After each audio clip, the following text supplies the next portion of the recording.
अस्सलाम वालेकुम रहमतुल्लाहि वबरकातुहू। जी आज हम लेसन नंबर 11 पढ़ेंगे जो कास्ट काउंटिंग है, और आज चैप्टर पढ़ेंगे हम लेबर।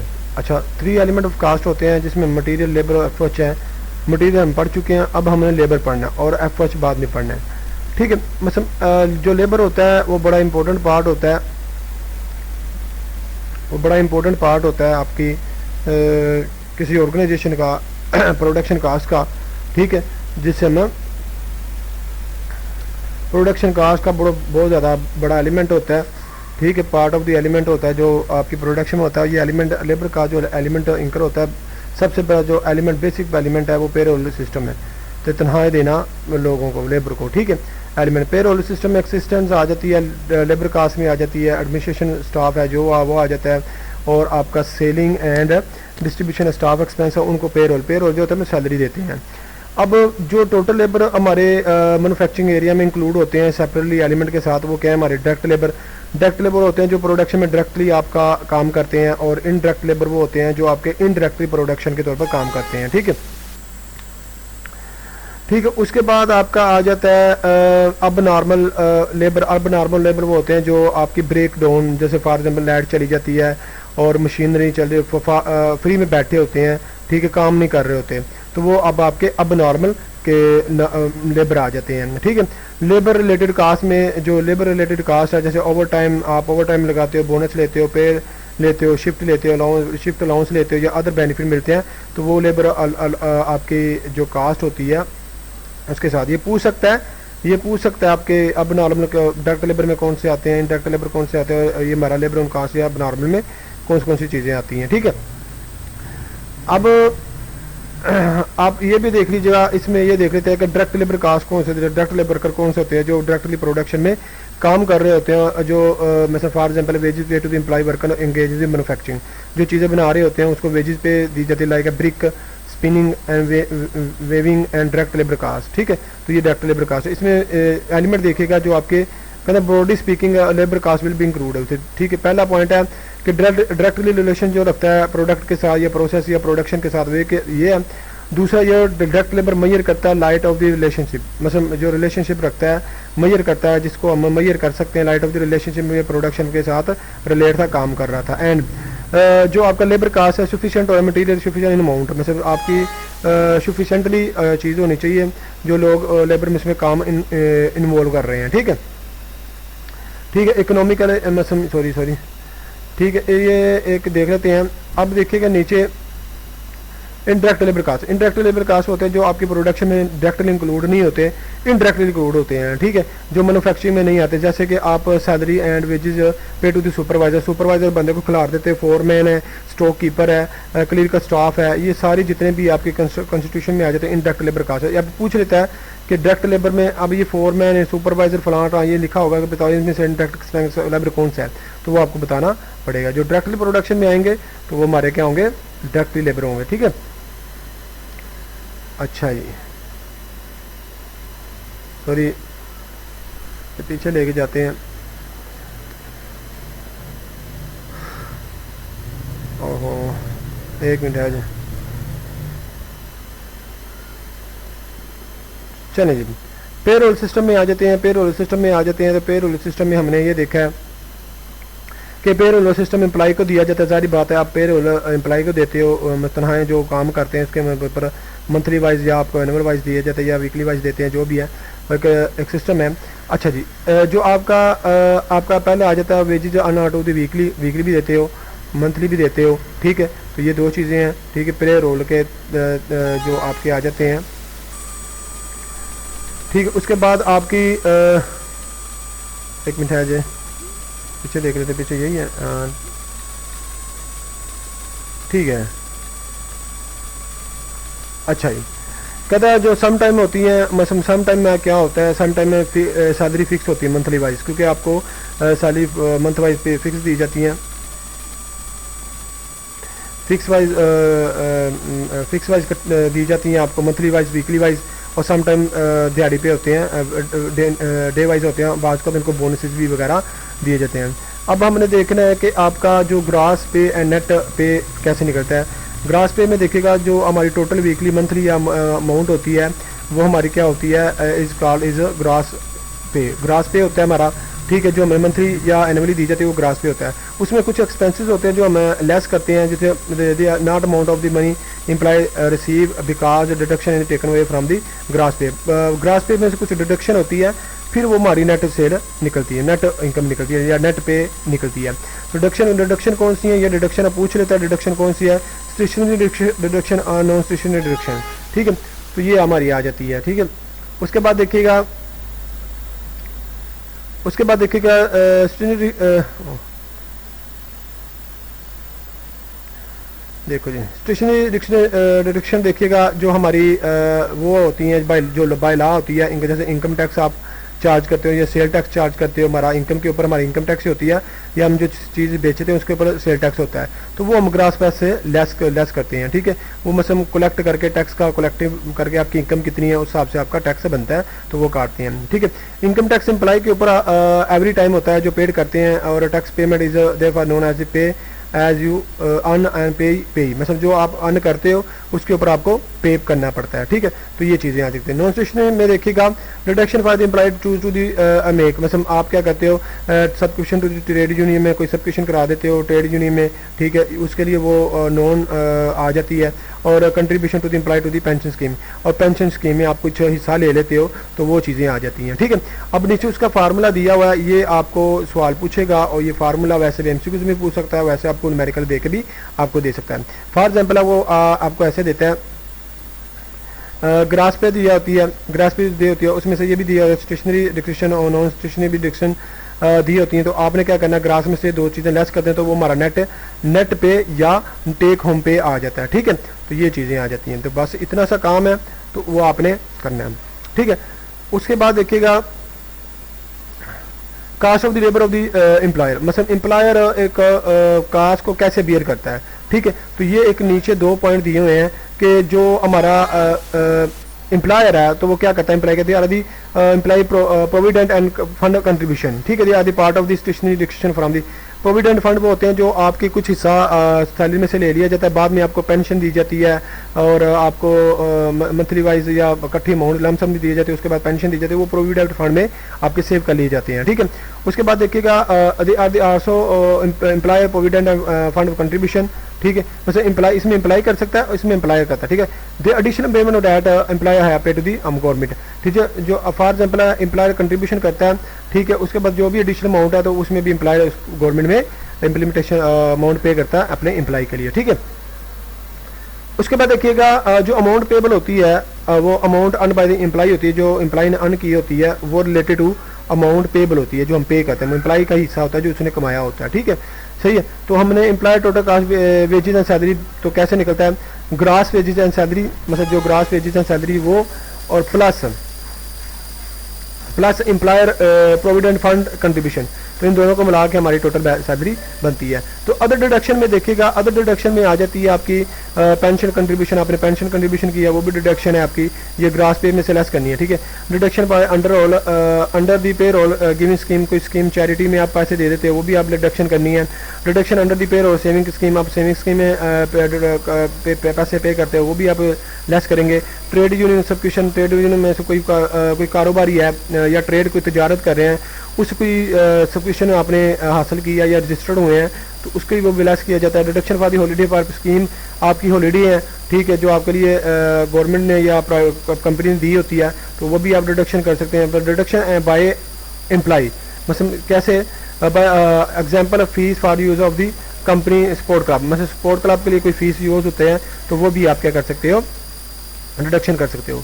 अच्छा, वेजेज एंड सैलरी क्या होता है, वेजेज सैलरी वो होती है जो फिक्स अमाउंट होती है पर मंथ मिलती है आपको या पर ईयर या ईयरली वाइज मिलती है, और वेजेस वो होती है जो वर्कर काम करते हैं दिन वाइज, आर्ली वाइज और डे वाइज, जो आपके काम करते हैं उसको उसी दिन दे दी जाती है वेजेज, तो वो वेजेस होती हैं, ठीक है। अच्छा जी, डिटर्मन दी वेजेज है, हम वेजेज इसको कैसे डिटर्मन कर सकते हैं, ठीक है, पहले ये देखना है, ठीक है। डिटर्मन कैसे नहीं करता कि डिटर्मन हम ऐसे कर सकते हैं, रिक्वायरमेंट दी जॉब, आपकी रिक्वायरमेंट जॉब क्या है आपकी, ठीक है, मतलब breaking of the basis element of the operation and studying in the detail and the fund to the duties and responsibility skill and involve. क्या आपको जो इसमें ये डिटेल लिखी जाती है कि आपका ऑपरेशनल है जिसमें आप काम कर रहे होते हैं उसमें आपकी ड्यूटी क्या है, रिस्पॉन्सिबिलिटी क्या है, आपकी स्किल्स क्या है, उस हिसाब से आपको फिर वो दी जाती है, सारी वेजेस रेट दिए जाते हैं। ये ऑल वाइज भी होते हैं, ओवर टाइम भी लग सकता है, ठीक है। तो ये डिपेंड ऑन करता है अगले बंदे के ऊपर, एम्प्लॉयर के ऊपर, ठीक है। तो जॉब कंडीशन में क्या होता है, परफॉर्म करना होता है, कैरी ऑन, जो आपने काम करना था कैरी ऑन करना होता है। क्वालिफिकेशन देखी जाती है इसमें वर्कर की, मेथड ऑफ टेक्निक देखा जाता है आपका कि मेथड ऑफ टेक्निक, जैसे एक्सपीरियंस बंदा उसकी वेजेस ज़्यादा होंगी, जो नॉन एक्सपीरियंस उसकी कम होगी, ठीक है। सिंपल सी बात है। अच्छा जी, बेनिफिट देख लेते हैं इसके जॉब एनालिसिस के। जॉब एनालिसिस में सबसे पहले आपका बेनिफिट क्या है, selection of the right of the type of worker. मतलब आप सबसे पहले सिलेक्शन कर सकते हैं कि आपके राइट वर्कर आप यूज़ कर रहे हो, जो आपकी रिक्वायरमेंट है उस रिक्वायरमेंट के मुताबिक आप अच्छा फैसिलिटी यूज़ कर सकते हो और हायर कर सकते हो। दूसरी बात आपकी है कि जो आपकी आ जाती है जॉब एनालिसिस में फिक्सिंग सूटेबल वेजेस रेट आ जाता है। मतलब आप सूटेबल वेजेस रेट देते हो बंदों को। फॉर एग्जांपल है कि एक बंदा एम्प्लॉय काम करता है दूसरी कंपनी में, वो आपकी कंपनी में आता है, आपको अच्छा रेट दे के आप उसको different job according to different skills, उसकी करेक्टरिस्टिक जो भी उसके मुताबिक है उसको आप अच्छा काम ले सकते हैं, ठीक है। और जॉब एवोल्यूशन में मेरिट वाइज देख रहे हो तो आपने जो भी वैकेंसी आप पे करते हैं गवर्नमेंट में, तो आप उसमें टेस्ट देते हो, तो फिर उसमें वो मेरिट लिस्ट बनते हैं, उसमें आपको देखी रेटिंग देखी जाती है, डिसीजन मेकिंग की जाती है कि क्या ये एबिलिटी रखता है कि हमारी सुपरवाइजर स्टाफ में हम इसको हायर कर सकें, ठीक है। तो ये एक एग्जाम्पल इसकी हो सकती है, ठीक है। जॉब एनालिसिस में देखिएगा सेटलमेंट देखी जाती है, डिस्प्यूट ऑफ द वर्कर, मतलब डिस्प्यूट ऑफ द वर्कर मतलब ये देखा जाता है कि एम्प्लॉयर जो अपने तुम्हारे आपके साथ अपनी ड्यूटी के साथ कैसे सेटलमेंट कर सकता है, वेजेस के साथ, ट्रांसफ़र के साथ, ठीक है। उसके एक्शन, उसके ऊपर जो एक्शन लिया जाता है, providing complete requirement of different job, जो डिफरेंट जॉब काम करता है। उसके बाद 5वां आ जाता है कि एम्प्लॉय मोस्ट सूटेड जॉब। ज़ाहिर बात इसमें वो जॉब एम्प्लॉय को देनी चाहिए जो वो उसके लिए मोस्ट सूटेबल होती है, ठीक है। ये नहीं है कि आप वो काम कुछ और करता है, आप काम उसको कुछ और दे रहे हैं, तो ऐसे क्या होगा, आपका बिजनेस का लॉस होगा, ठीक है। आपकी ओवरहेड बढ़ेंगे और लेबर टर्नओवर बढ़ेगा आपका, ठीक है। रिमूवर्स बढ़ेंगी, इनक्वालिटी होगी, वेजेस सैलरी आप इनक्वालिटी में नहीं दे सकते। मतलब जो एक गरीब बंदा है वो आपका सही काम कर रहा है थोड़ा सा, तो आप दूसरे में लगा कर उसकी सैलरी या वेजेस कम दे रहे हैं, ठीक है। अच्छा ये टाइम कीपिंग में चीज़ें आ जाती हैं, बड़ी एक इंपॉर्टेंट चीज़ है, एक्यूरेट हमें एसेंशियली तौर पर देखना होता है, रिकॉर्डिंग करना होता है टाइम को टू पर्पज़ के लिए, जैसे एडमिनिस्ट्रेशन पेरोल पर्पज़ के लिए और कास्ट एनालिसिस के लिए, अपॉर्चनमेंट ओवरहेड या डिफरेंट डिपार्टमेंट के लिए, ठीक है। तो ये चीज़ें आ जाती हैं।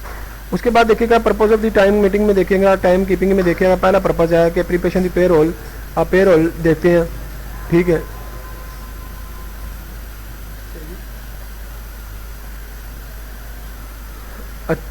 पेरोल देखते हैं, ठीक है। और worker of the pay basic time में टाइम के मुताबिक उसकी पेरोल आ रही है कि नहीं आ रही, उसको मिल रही है कि नहीं मिल रही। मीटिंग ऑफ स्टेशन रिक्वायरमेंट, आप स्टेशन रिक्वायरमेंट कानूनी रिक्वायरमेंट जो होती है उसकी मीटिंग करते हैं, ठीक है।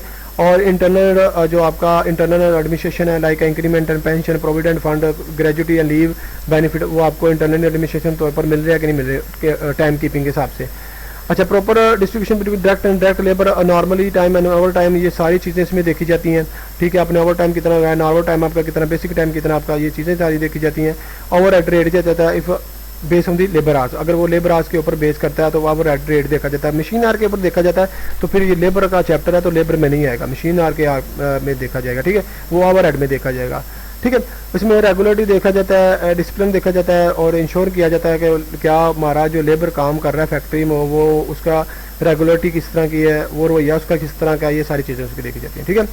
उसके बाद देखेंगे method of the time keeping of the recording, किस तरह से हम रिकॉर्ड कर सकते हैं। तो मैनुअल, ये मैं फिर ऐसे ही समझा देता हूँ। मैनुअल सिस्टम में ये क्या होता है कि आप अटेंडेंस रजिस्टर रखते हैं, तो वो आप उसमें रिकॉर्ड करते हैं कि ये बंदा कितने बजे आया कितने बजे गया, ठीक है, रजिस्टर में। और टोकन सिस्टम होता है, एक टोकन सिस्टम होता है कि वो टोकन दिया जाता है बंदों को कि ये एक टोकन में इतने बजे इन हुआ है और इतने बजे आउट दिया हुआ है। मैकेनिकल में देखिएगा कि टाइम रिकॉर्डिंग क्लॉक, मतलब टाइम रिकॉर्डिंग क्लॉक के मुताबिक चलते हैं कि ये टाइम क्लॉक के मुताबिक कितना आया है, ठीक है। से डायल टाइम रिकॉर्डर का बिल्कुल यही सिस्टम होता है कि वो आपकी जिसमें आपकी आ जाती है, कह सकते हैं कि आपकी टाइम जो मशीन होती हैं वो इसमें इंक्लूड हो जाती हैं, ठीक है।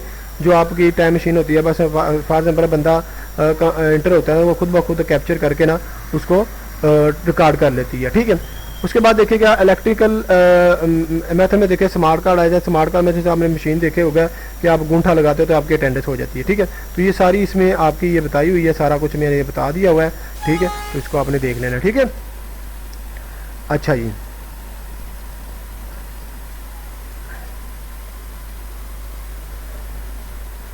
अच्छा क्लॉक कार्ड में भी यही है। क्लॉक कार्ड में ये देखिए इसमें एक दिया हुआ है मेथड।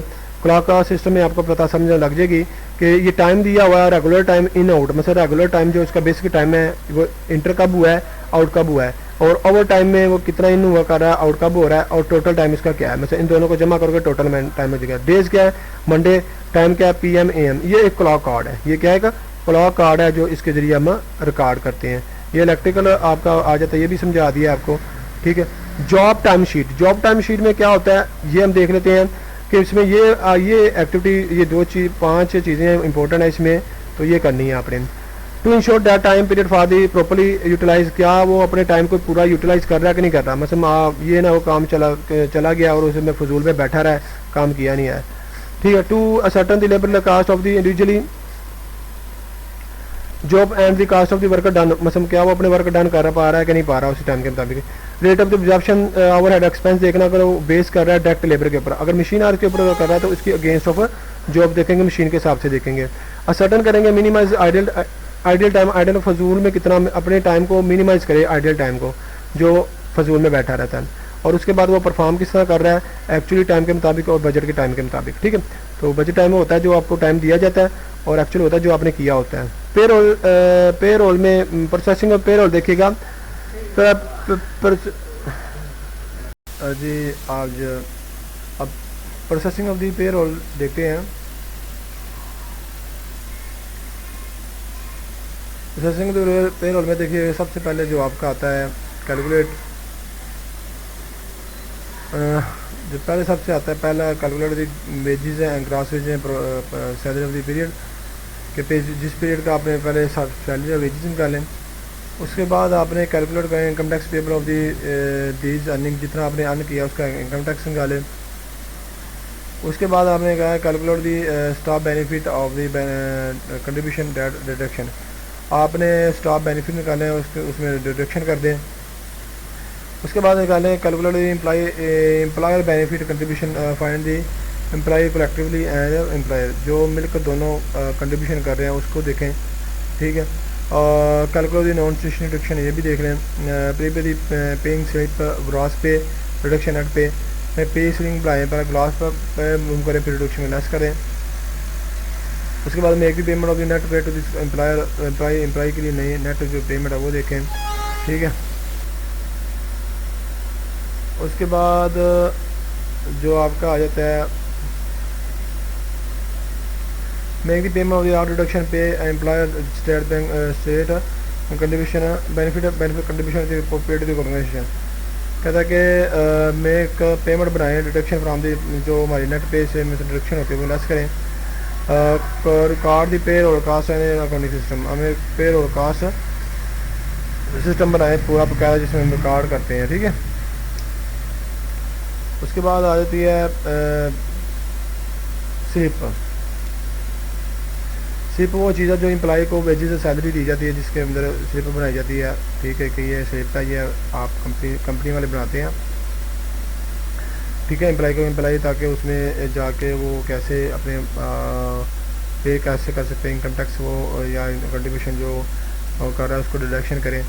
पे स्लिप में डिटेल बताई होती है कि आपने कितना इनकम टैक्स पे करना है और कितना आपकी डिडक्शन हुई है, सारी तो आपकी सैलरी बताई जाती है, ठीक है। तो पे स्लिप मीन्स जब एम्प्लॉय रिसीव वेजेस करता है या सैलरी करता है direct into the bank account या उसके अकाउंट में भेज होती है या नोटिफाइड कर दिया जाता है कि आप पे स्लिप पे मालूम आप पे रिसीव करके जाइएगा। अब पे जो एम्प्लॉय को दी जाती है उसमें जो पे स्लिप में डिडक्शन की जाती है, वैसे पहले आ जाती है ग्रास पे उसमें डिडक्शन लेस करनी है, जब मैंने पहले पीछे पढ़ चुके और नेट आपकी आ जानी है ये नेट पे या जिसमें नेट पे समथिंग कार्ड टेक होम, ठीक है, इसको मैं एग्जांपल देते हैं, ठीक है। तो ये चीज़ है। अच्छा ये एक एग्जांपल है कि सबसे पहले जो सिल्वर गैस मैनुफैक्चरिंग है, तो ये हमारी पे स्लिप बनाई हुई है जिसमें एम्प्लॉई कोड लिखा हुआ है, एम्प्लॉई सईद ईमान लिखा हुआ है, नेशनल टैक्स नंबर लिखा हुआ है, सोशल सिक्योरिटी नंबर लिखा हुआ है, डेट लिखी हुई है, बिल लिखा हुआ है। इसमें सबसे पहले उसने लिखा हुआ है डे पर वीक अर्निंग, मतलब आर वाइज रुपीज़, ठीक है। इसमें बेसिक पे आ जाती है, ये बेसिक आज ये इतने हैं और रेट इतना है, ओवर टाइम इतना लगाया, रेट इतना है, और शिफ्ट अलाउंस इतना है और इसका रेट इतना है, ठीक है। तो अब मैं आपको बताता हूँ ये हमारी क्या बन जानी है, ग्रास पे बन जानी पहले, ठीक है। भाई मेरे क्या बन जानी है ग्रास पे। अब देखें मल्टीप्लाई किया तो इसमें ये आया, इसमें ये आया, इसमें आया, इन सब तीनों को जमा किया, ठीक है। तो ये हमारा कितना आएगा, 395, ठीक है। अमाउंट 95 आ जाता है। उसमें जो हमारी डिडक्शन है पेंशन कंट्रीब्यूशन ट्रेड यूनियन या तो ठीक है, तो ये लेस कर देनी दोनों, ठीक है। तो हमारी फिर रह जानी है 25 में जाती है, ये 370 आ जाती है, ठीक है। तो 395 में से 15 और निकाले हम 10, तो ये हमारे पास कितना बनता है, 370 बन जाता है, ठीक है। और इस 370 में से उसने कहा टैक्स भी निकालना है, ठीक है। तो हमारे पास जो 370 है, तो इसमें से टैक्स निकाला हमने, टैक्स हमारा उसने खुद परसेंटेज चाहिए होगी, तो वो भी आपने निकालना। 370 है, तो ये हमारा 397 सही है।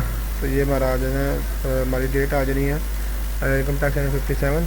और कोई प्रोविडेंट फंड एम्प्लाई ने किया हो खुद, तो वो फार्ग में उसने 30 दिया हुआ है, तो इन दोनों को भी आपने क्या कर देना है, लेस कर देना है।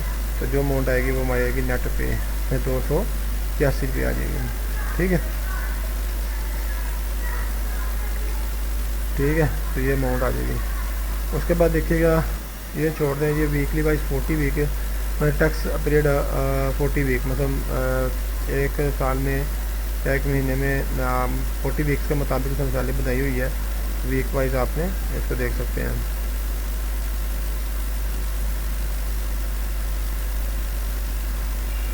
हाँ जी, आगे कंटेंट ऑफ दी स्लिप में क्या होता है, पहले उसका नाम होता है एम्प्लॉय का, ठीक है। पहले नाम होता है, एम्प्लॉयर नाम होता है, पहले एम्प्लॉयर नाम होता है, फिर एम्प्लॉय होता है, फिर डेट होती है जिसमें आपकी ग्रास पे शोइंग की जाती है, किस डेट को देनी है। एम्प्लॉय पेंशन कंट्रीब्यूशन लिखा होता है, कितना कंट्रीब्यूशन किया एम्प्लॉय ने, अदर डिडक्शन की होती है। फिर ब्रेक डाउन के लिए मतलब आप एडजस्टमेंट कर लेते हैं डिडक्शन, अगर ईच पे डे होंगी break down need not be show, ठीक है। अगर ब्रेक डाउन आया कि मतलब बिजली चली गई है या वेले बैठे रहे मैंने, वो शो नहीं हुआ। उसके बाद टोटल ग्रास पे आ जाती है डे फॉर पे पर्पज जो हमने पे करनी होती है। उसके बाद देखिए क्या उसमें टैक्स है, टोटल टैक्स है वो हमने डिडक्ट करना होता है, और उसमें से नेशनल इंश्योरेंस कंट्रीब्यूशन है वो है, तो फिर हमारी नेट पे आती है। तो ये पूछ लेता है शॉर्ट क्वेश्चन में, तो इसको अच्छे तरीके से याद करना, ठीक है। और उसके बाद पे स्लिप में शो एडिशनल इन्फॉर्मेशन क्या हो जाती है, एम्प्लॉई का पे रोल नंबर हो जाता है, या सोशल सिक्योरिटी नंबर हो जाता है, नेशनल आइडेंटिटी का नंबर हो जाता है, टोटल प्रोविडेंट फंड हो जाता है, मेथड हो जाता है किस मेथड के जरिए, मतलब बैंकिंग या चेक के जरिए, कैश के जरिए होता है। और उसके बाद एम्प्लॉई कंट्रीब्यूशन एम्प्लॉय कंट्रीब्यूशन कितना कर रहा है, और एम्प्लॉय कंट्रीब्यूशन प्रोविडेंट फंड में कितना कर रहा है, ठीक है। तो ये हमारी इसमें चीज़ें दी हुई हैं, ठीक है। अब आगे देखिएगा making of the payment employee, हमारी एम्प्लॉई को कैसे पेमेंट की जाती हैं, कि हमारी क्या है कि most of the employee have to the which employee should be paid in the payroll department responsibility to ensure the wages and pay to the correct due days. मतलब जो हमारे दिन का वादा किया जाता है इस डेट में हम आपको देंगे, तो उसमें ज़्यादातर बंदे पे कर देते हैं, ठीक है। तो इसमें ये देखिएगा इसमें ये देखिएगा वीकली वाइज होता है या मंथली वाइज होता है, ये सारी चीज़ें हमने देखनी होती हैं। फ्राइडे या थर्सडे को हर हिसाब होता है, या कोई वीकली होता है कि थर्सडे या फ्राइडे को हो जाता है साहब। मंथली वाइज में देखिएगा मंथली वाइज में फार्मूला क्या लगता है कि the last date of the calculated month, जो मंथ का लास्ट डे होता है उसमें भेज दिया जाता है अगले साल का शुरू, या last Friday of the Saturday calendar month, मतलब पहले अगला हफ्ता जुम्मा या सोमवार को, या same date each the month of the 26 में 26 में या 26 पे भेज दी जाती है अमाउंट। एम्प्लाई में देखिएगा, एम्प्लाई वेजेस सर्वर में कैसे हो जाते हैं, in case but they are very uncommon. मसलन आप इन कैश दी जाती है, या इन बाय चेक भी दी जाती है, या बाय बैंक ट्रांसफ़र की जाती है, या through bank automatic clearing system, automatic clearing system के ज़रिए भी दी जाती है। ठीक है, अच्छा ये आपका लेक्चर था जो हमने इसमें देखा था। अब इसमें ना थोड़ा करना है, देखना में ये एम शुरू कर लीजिएगा, आपने पीछे देखने हैं। इसमें उसने एलिमेंट ऑफ द ग्रास पे बताया कि ग्रास पे में कैसे कैसे कैलकुलेट करते हैं, तो ये भी बताने हैं। ठीक है, या सी है, उसने ये बताया ये वैसे एम सी जितने बड़े आते नहीं। ठीक है, उसने सीक्वेंस बताइए, bonus commission issue such as ये सी है, और ये हमारा आगे डी इसका आंसर होगा। ठीक है, पेरोल एंट्रीज में देखिएगा, पेरोल एंट्रीज में डेबिट और एक्सपेंस होता है, क्रेडिट डिडक्शन, इनकम टैक्स से क्रेडिट पेरोल हो जाता है डेबिट। ये देख लीजिएगा पीछे अमाउंट जाके, सही है। और पेरोल डिस्ट्रीब्यूशन में देखिएगा working progress debit, expensive debit, admission expense debit, selling में डेबिट, और पेरोल एक्सपेंस हमारा क्रेडिट हो जाएगा। तो अगर पेमेंट अप्रूवल है, अगर हमारी पे नहीं हुई अभी, अप्रूवल पेरोल को डेबिट, बैंक को क्रेडिट हो जाएगा। ठीक है, तो ये आपका आंसर हो जाएगा। अब इसमें थोड़ा सा इसमें एंट्री करनी है बस, तो और कुछ नहीं करनी। ठीक है, तो ये भी आपने एंट्री खुद पास करनी है। ठीक है, तो आज का लेक्चर यही था, ये तो आपको समझ लगी होगी। तो अगर कुछ समझ ना लगी हो तो आप व्हाट्सएप मुझसे पूछ सकते हैं। ठीक है, ओके, अल्लाह हाफ़िज़।